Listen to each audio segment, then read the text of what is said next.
My mom smiled and told everyone at dinner, one son makes us proud, the other might catch up someday or not. My father almost choked, so I looked at her and said, how about now? That's when she found out. I'm 32 male, and if you ask my family what I do for a living, you'd probably get something vague like, oh, he works with books or computers or something. Basically, the family narrative is, I'm the nobody, the filler child. My brother Daniel is the star, and my mom Maggie is his personal hype woman. My dad Richard, well, he just kind of sits in the corner pretending the house is peaceful while Rome burns. I learned pretty early that in my family there's a clear seating chart in life. Daniel sits dead center under a spotlight. Mom claps, dad nods, and I'm at the far end of the table both literally and metaphorically. Like no exaggeration. Even at family dinners, my chair was always at the furthest edge. The you're here but let's not make it obvious seat. One of my earliest memories of realizing how the pecking order worked was when I was around 8. I had just written this short story about a kid who could talk to animals. My teacher gave me an A+ and wrote, "Extraordinary imagination" in big red letters. I was pumped. Came home waving it like it was a golden ticket. Mom barely glanced at it. She literally said, "That's nice, Ethan, but Daniel's got his science fair tonight. Don't distract us." The paper ended up shoved on the kitchen counter, coffee stained across the top by the time I saw it again. Meanwhile, Daniel's half-working volcano project got its own framed picture on the wall. I remember once at a family BBQ, some distant relative asked me what I was into. You know, just making conversation. And before I could even answer, Mom chimed in with, "Oh, Ethan just reads all day. Doesn't do sports like Danny. He was never the athletic one." Then she laughed, like it was some adorable flaw of mine. Everyone else laughed along, and I just stood there holding a paper plate of hot dogs like, cool. Glad I'm the punchline again. People always ask why I didn't just fight harder for attention. The truth, you learn patterns. When you get shot down enough times, you stop offering them ammo. By the time I was a teenager, I had trained myself to stay quiet. At the dinner table, I learned to keep answers short and sarcastic because if you tried to be genuine, it just got steamrolled by, guess what Daniel did? And look, I don't want to paint myself like some kid hiding in the shadows. I wasn't pathetic. I was observant, smart enough to realize energy spent begging for validation from people who refused to give it was wasted energy. So yeah, I developed a sarcastic edge early. If they were going to treat me like background noise, fine. I'd at least be the background noise with the best comebacks. That's basically how I survived growing up in that house. Quick remarks, thick skin, and low expectations. You'd think by adulthood I'd be used to it. But the thing about family is, they don't let you out of the role they cast you in. You can move across the country, build your own life, and to them, you're still the kid with his nose in a book. So when Daniel got engaged and invited me back to Ohio for the big family dinner, I already knew how it would go. Mom would parade Daniel and his fiancée around like royalty. Dad would nod politely, and me, I'd be sitting at the edge of the table like always, probably getting asked what office job I was doing these days. And you know what? I didn't mind. Because I knew something they didn't. Let's just say this. What they didn't know about me was huge, and I wasn't about to tell them either. Let them believe I was the nobody son. I was fine letting them underestimate me. Sometimes the best revenge is patience. And patience was about to pay off because the day I left Ohio for New York, I basically slammed the door on being the nobody son. I didn't have much. 2 suitcases, a beat-up laptop, and a scholarship check that barely covered tuition. But I had one thing my family never gave me. The belief that I could make something out of myself without needing their approval. New York smacked me in the face the first week. Rent was brutal. My apartment in Brooklyn was basically a shoebox with 3 roommates. And the guy in the next unit played drums at 2 a.m. like he was auditioning for Metallica. I was broke enough that I used to skip the subway just to save cash and walk 40 minutes to class. Still, I didn't complain. I saw it like training camp. You can't write about struggle if you've never struggled. And believe me, I was struggling. 8 months in, something finally cracked open. A small literary magazine offered me an assistant job. The pay was garbage, but it wasn't coffee. I said yes, instantly. That's where I met Eleanor Montgomery, the editor. She was legendary in the publishing world. The kind of woman whose 1S sentence rejection letter could ruin your week. Everyone was terrified of her. I wasn't, though. Maybe because I'd already grown up with someone like that. Maggie, my mom. After her, Eleanor felt like a breeze. One day during lunch, I was scribbling out a story. Eleanor walked by, picked it up without asking, and read it. She squinted at me like she was deciding whether I was worth her time. Then she said, "You've got a voice. Rough, but it's there. Keep writing." And she just walked off. Coming from her, that was like Zeus handing you lightning. She wasn't nice. She didn't coddle. If she said I had something, I believed it. So I wrote every night, even when I had no ideas, even when I felt like a fraud. Some nights I'd fall asleep at the desk, wake up with keyboard marks on my face, and go back at it. Eleanor would tear my drafts apart with her red pen, and I'd fix them. I learned discipline, not inspiration. Inspiration was for kids. Discipline was for people who wanted to actually make it. The first real yes came 2 years in. A short story I wrote got published in a respected journal.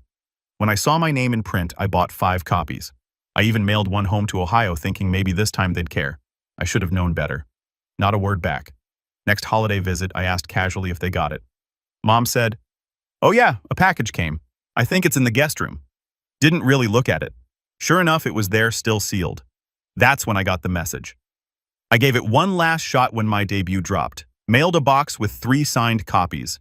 And after that, I stopped chasing. If they couldn't be bothered to crack a package with my name on it, then fine. I'd build a whole career without them even noticing, and I did. Slowly, painfully, but steadily, I kept my head down grinding. My writing got sharper. I started publishing more. Editors began recognizing my name. A literary agent even reached out asking if I was working on a book. I played it cool, said I was thinking about it. Truth was, I'd already been writing a collection of short stories. Took me 3 years to finish it, balancing the job, the rent, the noise of the city, and my own doubts. I didn't tell my family a word. To them, I was still the son in New York with some job in publishing. And I let them think that. Why correct them? They weren't listening anyway. By the time I finally landed a deal with an independent publisher, I was 27. The New Yorker put me on their writers to watch list. I was on cloud 9, but when the holidays rolled around and I called home, Mom still asked the same thing. "So are you still at that little magazine?" I said something like that and changed the subject. What was I supposed to do? Beg her to care? No thanks. By now, I had built 2 versions of myself. Ethan in New York, respected writer building something real. And Ethan in Ohio, the background son invisible at family dinners. It was frustrating, sure, but I didn't hate it. If anything, it became a weapon. The more they underestimated me, the easier it was to just do my thing. I wasn't weighed down by their expectations. No one was breathing down my neck, monitoring every step. Unlike Daniel, who had Mom cheering from the sidelines at every meeting and golf game, I had freedom, and I used it. I didn't know it then, but all those years of silence, all those unopened packages and ignored phone calls were leading up to something, a collision. My quiet success in New York was eventually going to slam headfirst into the Cole family bubble in Ohio. And that collision was coming sooner than I thought. My first book had only been out for a couple months when they put me on a mini book tour. Nothing glamorous, mostly small bookstores and college auditoriums that smelled like old carpet. But to me it felt like I'd finally kicked open a door everyone said would stay shut. The split between my New York life and Ohio life was wild. One week I was speaking on a panel at a university. The next, I was back in Ohio, crammed at the far end of the table, basically the overflow spot with the younger cousins, while Daniel got prime seating with the real adults. My plate had the same reheated turkey and boxed stuffing as everyone else, but the message was clear. I was still background noise. I cracked a joke about my promotion and seating, but of course, nobody heard me. Honestly, sitting with the cousins wasn't that bad. At least they weren't droning on about mortgage rates all night. Christmas wasn't much different. One of my uncles asked what I was doing in New York. And before I could even open my mouth, Mom cut in. "He's nobody worth mentioning. Honestly, if he weren't my son, I'd forget he even exists. Daniel's the one carrying this family's name." The table broke into applause like she'd just delivered a campaign speech.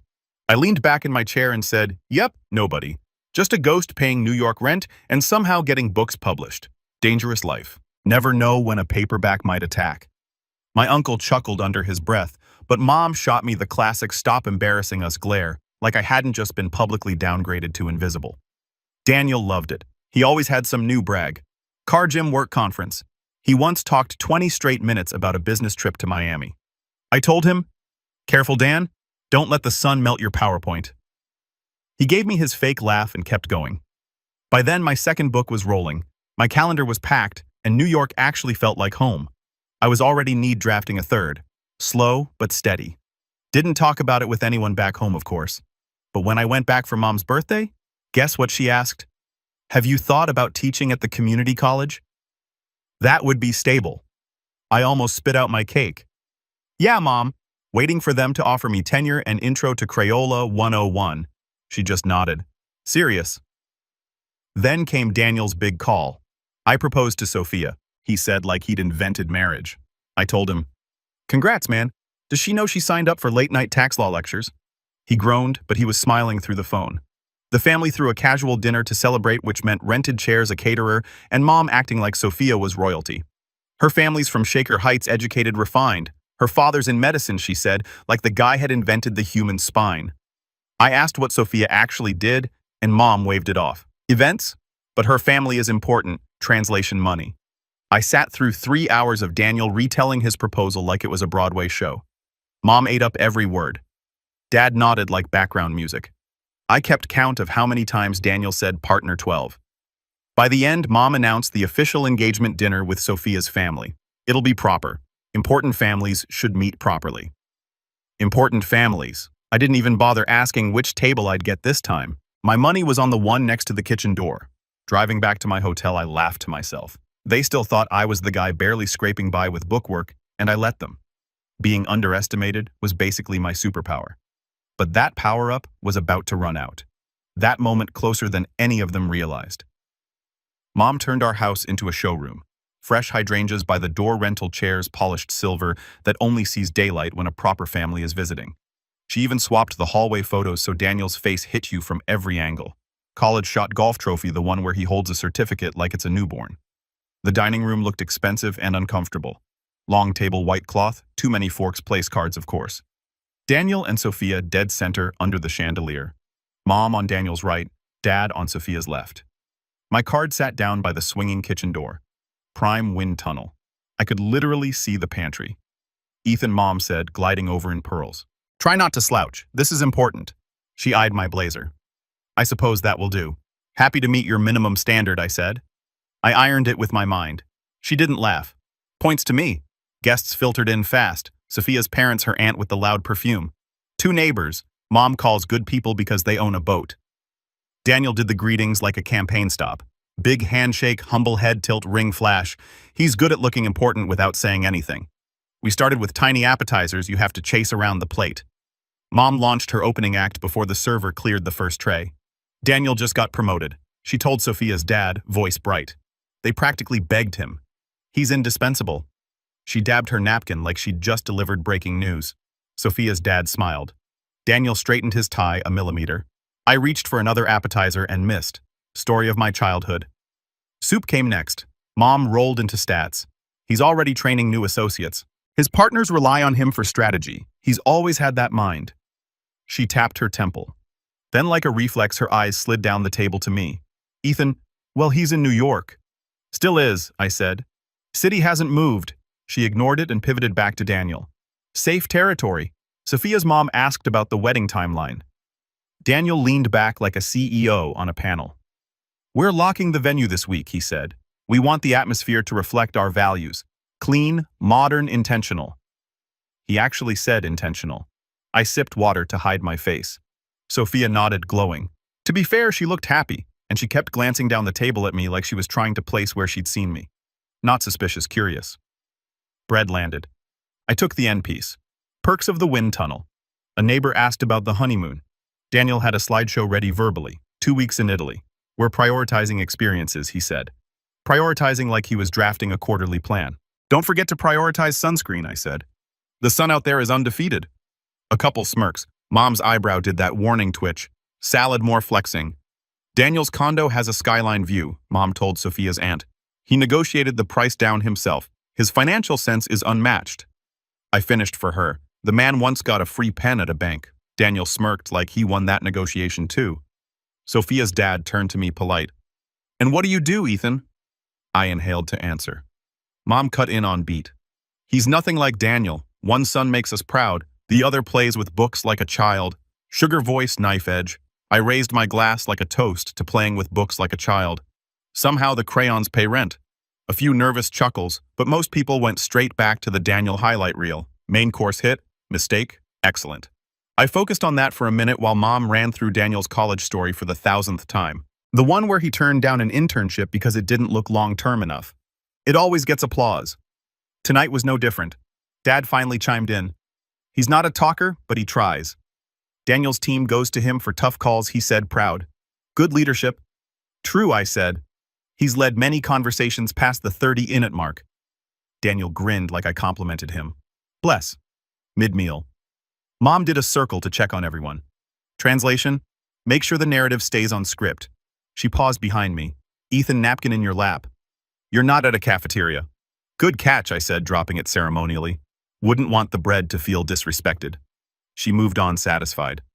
Sophia's dad tried me again. New York must be exciting. Tough field, though. Publishing competitive, I said. Crowded, still fun. Mom couldn't let it breathe. Exactly. It's a phase. He'll settle down once he finds something solid. Daniel's path is intentional, I said. Stable, she finished sharper now. Sophia's eyes flicked between us. She wasn't dumb. She could feel the pecking order. She also didn't look like she loved it. Plates cleared, chairs scraped, people stretched and drifted toward the living room. Mom intercepted me in the hallway, voice low. Don't be flippant with Sophia's family. It reflects on us. Good news, I said. I was being flippant with you. She stared like she missed the joke on purpose. Just don't make it about you. No risk of that here, I said, and stepped aside so the server could pass. Back in the dining room, I helped the server stack plates. Habit. The guy looked grateful. Mom saw and frowned like helping staff was off-brand for the night. Then she went right back to narrating Daniel's rise to whoever was closest. From my seat near the door, I could see everything. Daniel centered Sophia beside him, parents orbiting, neighbors nodding, crystal shining. It was the family photo they always wanted, me blurred at the edge. Honestly, I didn't mind. The air was cooler down there. The bread reached me first, and I didn't owe anyone a performance. Sophia glanced down the table one more time, thoughtful look like a tab left open in her head. Then she went back to fielding questions about flowers and seating charts. I leaned back, let the draft hit my face, and smiled into my coffee. Let them think what they want. Tonight was theirs. That's when I noticed Sophia. She was polite all dinner. But every time my mom dismissed me with her, he just does something with books line. Sophia's eyes lingered on me. Not in a wow mysterious kind of way, but more like when you recognize an actor in a commercial but can't place where from. That nagging itch. She pulled out her phone under the tablecloth, subtle like she was texting, but she wasn't scrolling with both thumbs. She was typing, carefully searching. I knew exactly what she was doing the second her eyebrows lifted. Google had just walked into the party. Her thumb froze on the screen. She blinked twice, leaned back like her chair suddenly got taller, and then glanced at me again, slower this time. And then she smiled. Small at first, then bigger. Guys, she said, voice light but loud enough to stop Mom mid. Daniel Bragg, can we pause for a second? Everyone turned, forks hovered. Daniel stopped mid-sentence about artisan centerpieces. Sophia held up her phone like it was evidence. So is this you? She angled the screen toward me. On it was my author photo, black and white headshot. My name right there, Ethan Cole, right next to it. Reviews, book covers, an article calling me one of the most compelling new voices of the decade. The table went dead quiet. Daniel squinted. Mom's mouth actually fell open. Dad adjusted his glasses like the pixels might change if he squinted harder. Sophia laughed. Full laugh, not polite. Ethan, why didn't you say anything? Mom cut in sharp. That's not him, he just writes little stories. She sounded almost panicked, like she needed the narrative back on script. Sophia tilted her phone closer. Margaret, it literally is him. Look, same last name, his picture, interviews, published books. There's even a video of him at a panel. Dad finally spoke. A panel. Like at a library. No, Sophia said, eyes still locked on me. Like a televised panel in New York for award-winning authors. Daniel let out a short laugh. The kind where you're stalling. Okay, let's be serious. This is just a mix-up. Tons of Ethan Coles out there. I drummed my fingers on the table. You're right, Dan. What are the odds another Ethan Cole who looks exactly like me, lives in New York and writes books, happened to be interviewed by the Times? Wild coincidence. A neighbor leaned in. Wait, your son's an author. Like famous Mom stiffened. He never told us this. He exaggerates. Actually, I said, pointing with my fork. I did tell you once, Thanksgiving 3 years ago. You asked if I was done playing with writing. I said, one of my stories is going into print. You said, and I quote, pass the cranberry sauce. A couple cousins choked on laughs. Mom's face went red. Sophia scrolling again. Read Out Loud, winner of the Critics Circle Fiction Award, featured in the New Yorker debut novel sold international rights, upcoming adaptation and development. She looked up eyes wide. How is this not something you brag about every 5 seconds? I shrugged. I tried bragging once, didn't get past the cranberry sauce blockade. Daniel finally snapped, leaning forward. So what? You're some writer guy. That doesn't mean anything in the real world. People need lawyers, not stories. I cut him off. Funny, because last I checked, your fiancé is geeking out because she Googled me and found half a Wikipedia page. Sophia hid her grin behind her glass. Mom wasn't giving in. Ethan, enough. If this was true, why wouldn't you share it with your family? We could have supported you. Oh yeah, the famous Cole support system. I said deadpan like when you sat me at the kids' table side. Honestly, that was an upgrade. No one at the kids' table side asked me when I'd get a real job, plus they traded me Jell-O cups for bread rolls. Prime economy. That cracked the neighbors. Even Dad's lip twitched. Sophia scrolled more.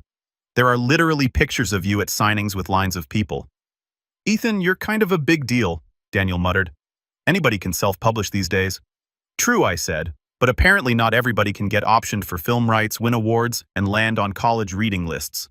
Weird, huh? Silence. Thick enough you could butter it. Mom tried again, softer this time. Ethan, if this is all true, why didn't you think we deserved to know? I met her eyes, calm. Because every time I tried to talk about writing, you changed the subject to Daniel. Eventually, I stopped wasting breath. Turns out Google listens better than you do. That hit. You could feel it land. Sophia reached across the table like she was Team Me. Well, I think it's incredible. You've done all this on your own. Respect. I raised my glass toward her. Cheers. At least somebody Googled me before writing me off. Daniel's jaw tightened. Mom's pearls nearly cracked under the pressure of her hand. Dad looked like he wanted to crawl into his coffee. Me, I sat back relaxed. Years of swallowing their dismissal boiled down to this single delicious moment where the truth got served without me lifting a finger. And it wasn't over. Not by a long shot. Dinner wrapped up like someone had hit a mute button on half the table. Forks scraped plates, glasses clinked, but the chatter was gone. Everyone was pretending to enjoy dessert, but the tension sat there thick like smoke after a bad fireworks show. Mom was the first to break. Of course she was. This doesn't change anything, she said, chin up like she was lecturing a courtroom. Writing a few books doesn't mean you understand real life. Daniel is still the one carrying the weight. I leaned back in my chair, calm. Sure, Mom, carrying the weight of his own ego. That's heavy enough, her face tightened. Don't be smug, you always had that sarcastic tone. You think it makes you clever, it just makes you rude. Funny, I said, picking at my cheesecake. I thought it made me honest. Must have been misusing it all these years. The cousins chuckled, but Dad didn't. He looked tired, worn out. He fiddled with his fork before finally setting it down. Enough, he said, voice low. Ethan's right. We were wrong. That made the whole table still again. Mom blinked at him like he'd grown another head. Excuse me? Dad sighed. He looked at me. Actually looked at me, not through me like I was wallpaper. I should have seen it. You worked hard. You built something and we ignored it. That wasn't fair. I was too focused on Daniel. Too proud. I'm sorry. It landed harder than I thought it would. Not because I needed it. I'd stopped looking for their approval a long time ago. But hearing him actually say the words, that was something. I gave him a small nod. Well, didn't think I'd ever get one of those. Better late than never, huh? Daniel shifted in his seat, face red. He didn't say anything for a while, which was rare. He just sat there, probably realizing every smug dig he'd thrown at me over the years now looked pathetic in front of Sophia. In front of everyone. Sophia, though she was the only one smiling. Honestly, I've actually read your first 2 books on Kindle. Covers off. Never checked the author photo. Ethan Cole sounded common. I only connected it when I saw your face at dinner. I love them. You've got real talent. Not everyone can say they've created something people actually connect with. Daniel's jaw almost hit the table. You what? You never told me that. She just shrugged, calm as ever. Didn't come up. That one nearly made me laugh out loud. Daniel the golden boy, upstaged by his fiancée, who was openly admiring me in front of the entire family. You couldn't script this better. Mom tried to regain ground quick. Sophia, that's sweet, but we don't want to inflate his head. Writing is fine, but it's not stability. Mom, Sophia said, sharper than I expected. He's more stable than half the lawyers I know.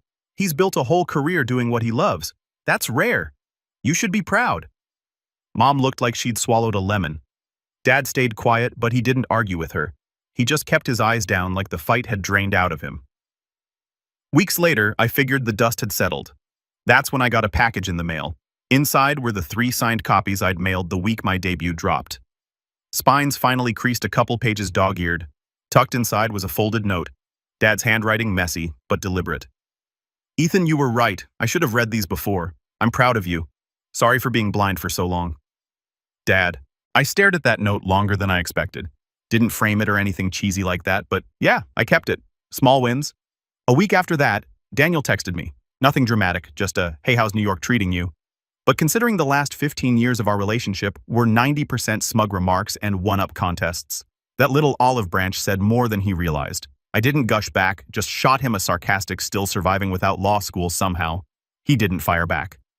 Progress. And Mom. Oh, she came around too in her own twisted way.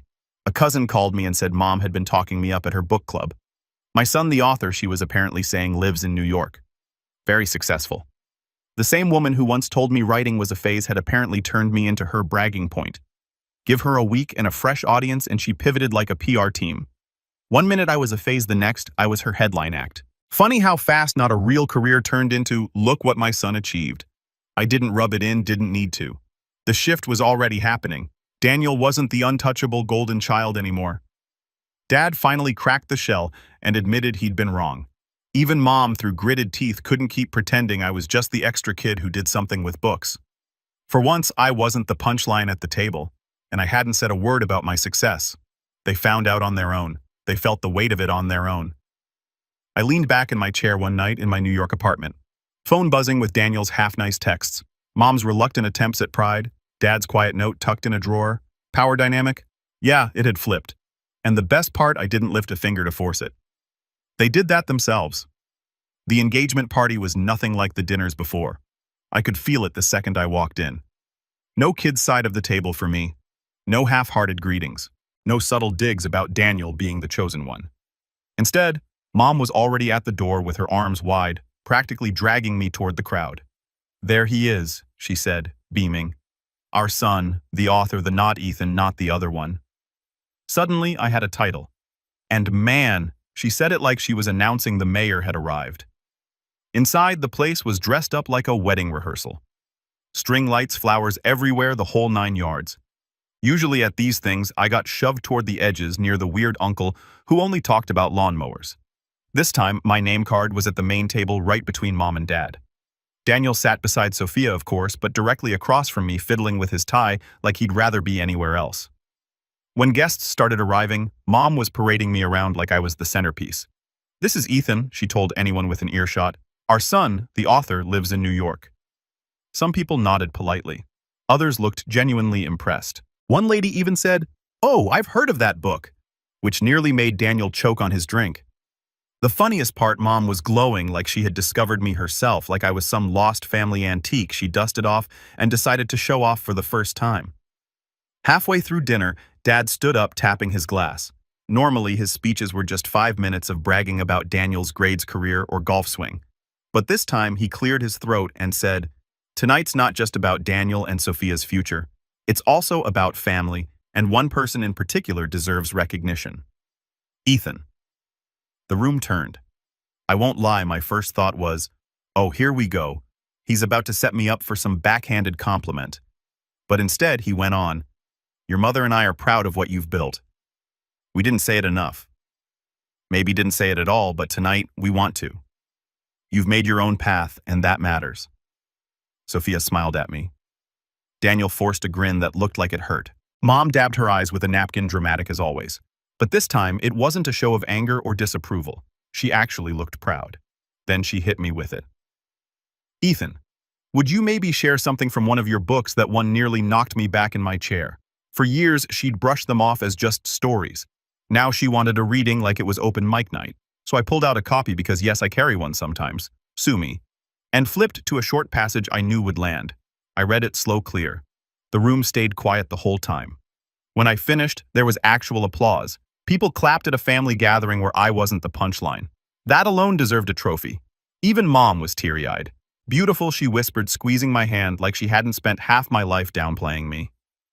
Dad nodded. That's talent. Pure talent. Daniel, though he just shifted uncomfortably, the applause washing right over him. For once, he wasn't the guy everyone circled around. He wasn't the star of the show.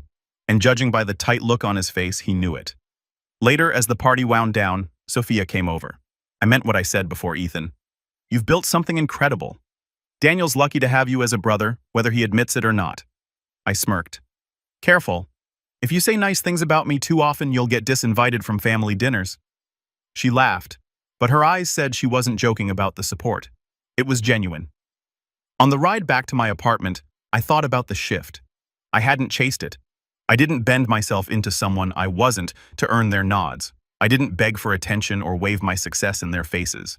I built my life piece by piece miles away from them. And yet here I was finally visible in their eyes. It didn't mean I needed their approval.